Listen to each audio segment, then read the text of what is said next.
2, 3. Ini dia program Talkshow satu-satunya di bumi dan di langit yang share ratingnya langsung bisa kelihatan. Ini dia YTTA yang Talkshow aja.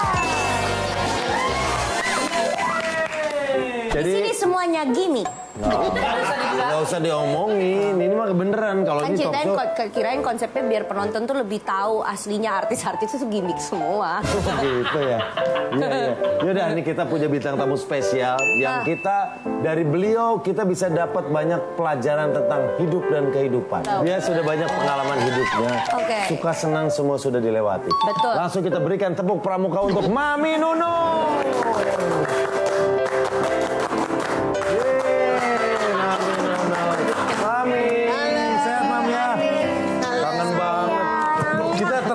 Kapan ya? Udah lama banget ya, Mam ya? Lama sih. Iya. Tadi jadi hantu ya kalau nggak salah ya. Iya.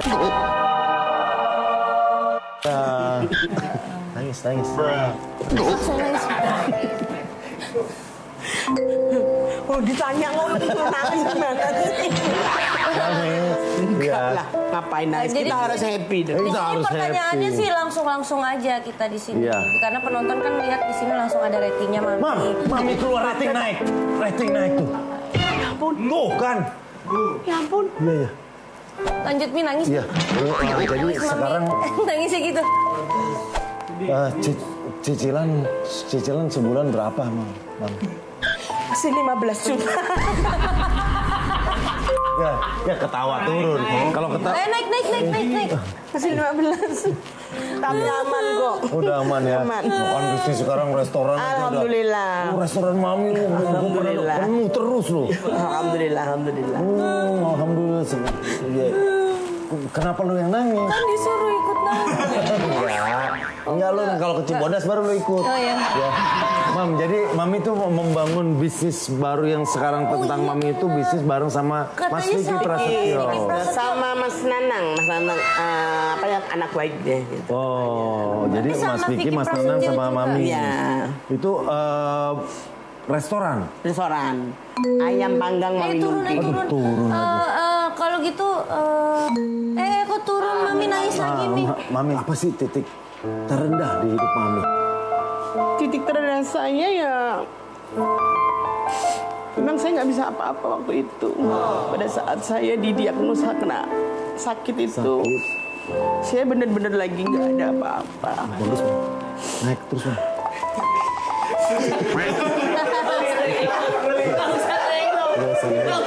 Mami gak usah nengok. Jangan nengok dong Mi, padahal udah bagus. Gak usah nengok, Mami lagi di close up kelihatan pas nengok. Jadi, tapi ini serius ya. Ini beneran sedih. Tapi ternyata Allah tuh mengirimkan orang banyak banget untuk menolong pada saat saya mengalami hal paling titik terendah. Titik terendah saya. Oke, siapa aja Mam yang selalu? Banyak banget dari artis. Tanpa saya harus memohon mereka dengan sukarela menolong saya. Dan memang saat itu aku membutuhkan bantuan. Mami gak usah. Kurang satu tinggi. Berarti harus pembahasannya harus lebih bagus lagi, apa lagi? Ya, tapi memang benar Den. Turun. Karena Mami orang baik.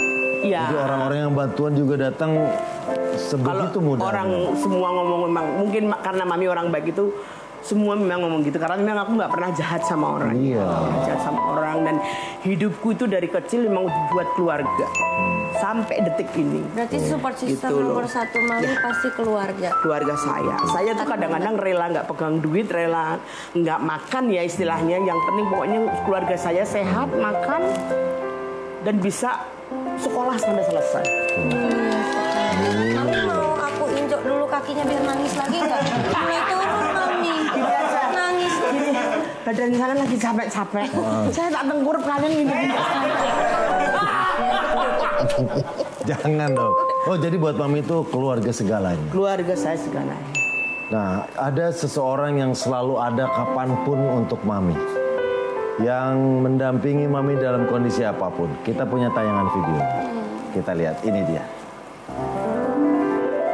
Aku ingat janji kamu. pada saat kamu pertama kali ketemu aku, kamu bilang bahwa kalau kamu mau jadi istri aku bukan siapa-siapa. Aku nggak punya apa-apa, aku punyanya cuma pikiran dan tenaga. Kamu jangan tinggalin aku, tetap dampingin aku sampai tuntas ya sama aku. Aku masih bingung kamu. Kamu nih wanita yang paling kuat yang pernah saya kenal.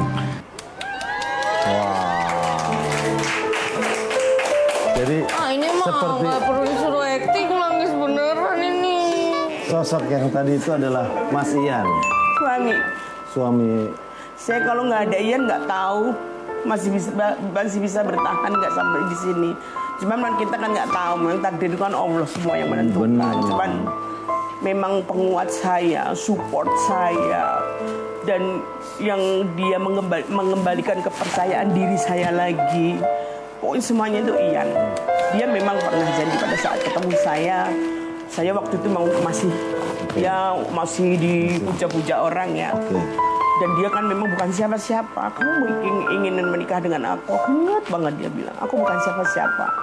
Kamu mau menikah dengan saya, aku nggak punya apa-apa, yang aku punya hanya tenaga dan pikiran. Namun sekarang ini tenaga dan pikiran dia memang buat saya semuanya 24 jam buat saya. Mam, di titik terendah Mami, apa sih yang sering disampaikan, dikuatkan oleh Mas Ian ke Mami? Yang akhirnya bisa membuat Mami melewatin semuanya. Suamiku selalu begini, kalau aku bilang aku capek, aku lelah, jangan, kamu nggak boleh bilang gitu. Kebahagiaan kamu tuh kalau kamu bisa memberi keluarga kamu. Kalau kamu sekarang lagi capek, lagi sedih, lagi memang lagi bener-bener kayak terpuruk banget, kamu punya Allah, Tuhan. Ayo ambil air wudhu. Udah selalu mengingatkan, apapun jam berapapun ambil air wudhu, sholat kamu. Udah cuman terus. Yang paling aku nggak bisa sampai sekarang masih kayak kadang-kadang masih belum bisa memaafkan diri saya sendiri setelah ditinggal ibu saya. Karena ibu saya itu adalah orang yang saya ratukan. Saya paling takut sama ibu saya.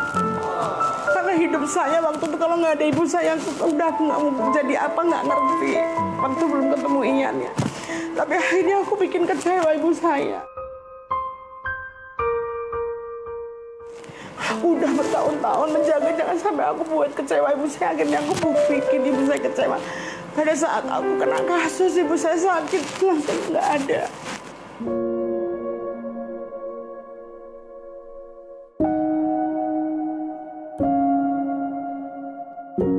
Sampai nggak ada itu yang sampai sekarang aja aku belum berani loh datang ke makamnya. Oh, itu menjadi salah satu hal yang Mami sayangkan sampai terjadi. Suamiku sampai kayak saya nggak makam. Aku belum siap ya. Oke. Begitu luar biasanya Mas Ian mendampingi, bahkan di momen-momen terberat Mbak Nunung, Mas Ian melewati semuanya bersama dengan Mbak Nunung. Nah, cerita yang bisa kita simpulkan adalah sosok yang luar biasa yaitu Mas Ian. Kita pengen ngobrol, kita pengen ngobrol langsung dengan Mas Ian. Sebesar apa cintanya ke Mbak Nunung, kita tanya langsung Mas Ian. Kita berikan tepuk tangan buat Mas Ian.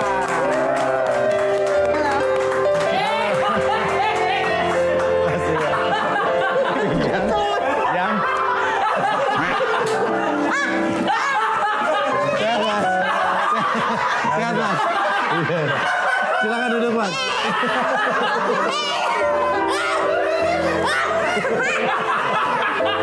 Istri saya. Iya. Beliau kagum sama Mas. Dia juga hebat ya. Oh maksudnya, berarti kali ini sebenarnya saling mengagumi ya. Sebetulnya istri saya itu nggak tahu kalau saya di belakang tuh berusaha. Mas, jangan sampai Mbak Nunung botak, Mas Ian ikut botak. Iya, saya ikut botak. Itu gimana waktu atas itu? bawah saya botak. Iya Mas. Oh ini dicukur juga. Iya. Dan mungkin yang nih aku mau ngomong hari ini ya. Apa yang mau disampaikan ke Mbak Nunung Mas? Aku sebetulnya punya single. Iya apa? Single. Ada single? Iya. Oh yang Yang mana? istri saya nggak tahu. Boleh dinyanyiin? Buat Mami. Aku bukan pengemis. Joni kacamatanya Kredit, iya. Mas Ian, Dia orang hebat. Mbak Nunung menceritakan tentang Mas Ian sampai berkaca-kaca sampai nangis. Dia tuh orang besar. Iya, saya tahu. Namanya kan emang udah besar di entertain. Kesabarannya besar. Iya. Cuma kalau udah marah tuh, Apa sih Mas kalau marah biasanya dia ngapain? dia tuh kayak anak kecil. Misalnya Mas? Telanjang depan sana. Oh, pas mandi kali. Suka ngeyel. Oh ngeyel. Tapi saya kalau lagi berantem, saya masukin polsek udah trauma. Diem ya. Iya. Berantem di jalan, gue dimasukin Iya. kantor polisi. Beneran? Perjalanan Jakarta ke Solo, hanya masalah makan, gue gak ditawarin makan. Gue mau ke kanan, ya dia kan nyupir. Iya. Ini kalau udah gue juga bisa emosi gitu loh. Iya. Misalnya, Mas Ian, kenapa kepikiran? kantor polisi di Brebes sama di Tegal. Ya kenapa saya masukin kantor Iya polisi? kenapa kepikiran? Kan tinggal ngajak makan selesai. Nggak mau, saya udah nggak mau, Oh, udah karena nggak mau. marah gitu loh. Karena mau saya masukin sumur susah. Udah pernah nyoba? Iya, banyak. Nggak nyemplung. Iya. Itu gimana itu? Unik. Mbak Nunung nggak ditawarin. Kenapa nggak minta kan suami? Jadi kita kan aku tuh kalau ke Solo kan bawa mobil sendiri. Ya perjalanan panjang. Biasanya kan bawa Iya selalu gini nih. bawa bekal. Iya. Dan lagi jarang mau makan di rest area gitu bawa bekal sendiri. Oke. Nah pada saat ke rest area pertama suamiku udah lapar. Aku lapar makan ya? Iya begitu. Kamu nggak makan? Wah aku masih kenyang gitu. Oke. Terus jangka berapa meter tiba-tiba saya lapar. Ya aku lapar. Lah baru aja keluar dari situ. Ngeyel gitu ngeyel. Ngeyel Mas Deddy. Kalau kamu itu tuh dia cari rest area lagi kan ini malah ngundak-mandek kok berhenti gitu. Kamu kayak orang kemasukan setan saya. Karena lapar, iya. Dia tuh bisa lari. Kalau lagi ngambek tuh turun dari mobil, dia lari. Lari, komen berapa gila. Digoda supir-supir. Nah, kenapa nangis? Gue mau ke sana kan gengsi. Iya. Ini kok nggak dikejar sih gue? Itu sesama. Oh, enggak. Itu Roma ya. Itu sesama supir truk lihat Mbak Nunung lari ngobrol. Ban siapa tuh? Bener. Tapi kita karena menceritakan kisah cinta dari Iya. Mami dan juga Mas Ian, kita punya saksi cinta. Benar. Jadi saksi nyata yang melihat betapa dalamnya cinta. Benar. Dari Ini Mami. salah satu sahabatnya Mbak Nunung. Betul. Temen curhatnya Mbak Nunung juga. Dia tahu banyak tentang Mbak Nunung, tentang percintaan mereka. Bahkan sempat kerja bareng. Dan pokoknya dua Mbak Nunung sama sahabatnya ini deket banget tuh Bu. Benar. Kita panggil ini dia, Kang Sule. Kang Sule. Silakan Kang Sule.